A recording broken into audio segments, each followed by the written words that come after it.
Good morning, Spy Kids. How are you doing?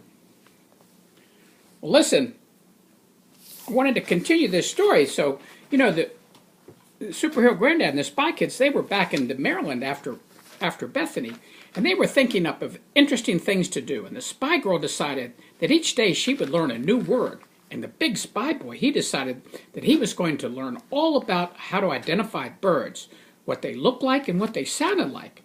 And the wee Spy Kid, he invented a new game. He decided when they were at the pool, they would have an underwater squirt gun battle. So right away, the Spy Girl, she learned some new words: bamboozled, cacophony, doodad, hocus pocus, outfoxed. And the big Spy Kid, he knew the best person to talk to about birds was Grammy. She has a book that identifies and describes birds, and the kitchen clock makes us sound like the bird songs at the top of each hour. So the Spy Kids, they're real busy and doing well, when what do you know? They got word that one birthday party after another, the ice cream tasted like broccoli and the cake tasted like spinach, and it was happening all over the country. And the children were crying and they were very sad, and nobody knew what to do. Well, the little wee Spy Kid, he knew right away that it was the work of the evil genius, Colonel Sanders. The trouble was, superhero granddad, he was in outer space because the space station was out of Kung Pao chicken, and the astronauts were unhappy. And he had built a miniature little school bus that could go into outer space. He could have made it look like a rocket, but a school bus was better because that was his trademark, and it wouldn't scare the astronauts when they saw it coming, and they wouldn't think that they were being attacked by aliens.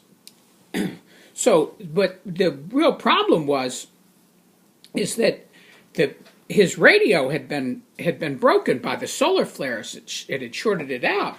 And the big Spy Kid, he said, well, how are we going to get in touch with him? But he's really smart, and he had a great idea. He knew that the Great Wall of China could be seen from outer space. And, of course, you remember that Maryland has a border with China. So the Spy Kids asked Gigi to take them to the Great Wall. And they lit candles all along the Great Wall. And they had people there, and they blinked the candles off and on. And the big Spy Kid, he told him exactly how to time the off and on, because he knew Morse code. And then with Morse code, you could send a signal. And that's exactly what he did. He sent to Superhero Granddad, he said, "Come home, emergency." Well, Superhero Granddad, he saw the message and he heard home. And as soon as he arrived at home, even before he could get a drink of coconut water, they all sat down to make a plan.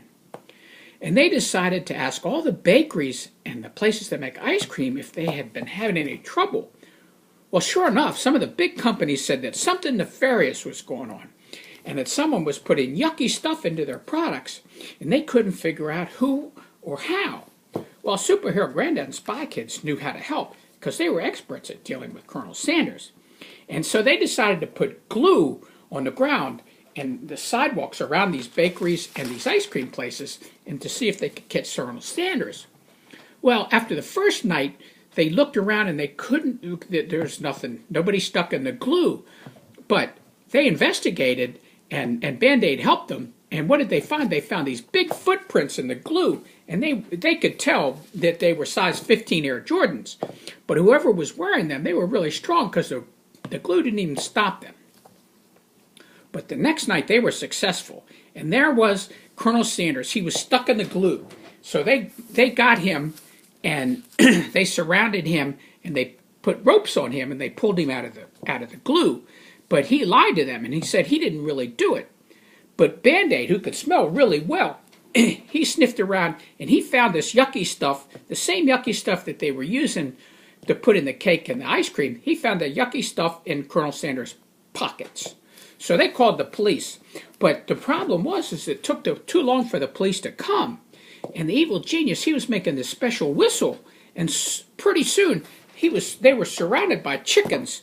And there were thousands of chickens. And they were clucking and they were pecking at them. And they were flying up a little bit in the air. And the feathers were going all around. And so they couldn't even see. And it was like they were in a cloud of feathers. And this went on for about an hour. And then after that, they kind of settled down, and the feathers all fell to the ground, and they looked around, and Colonel Sanders was gone. he had slipped away again, and they were really sad, but they were able to stop him, and then the bakeries and the ice cream place, they could start making good cookies and ice cream and cake again. So that was a little bit of a consolation.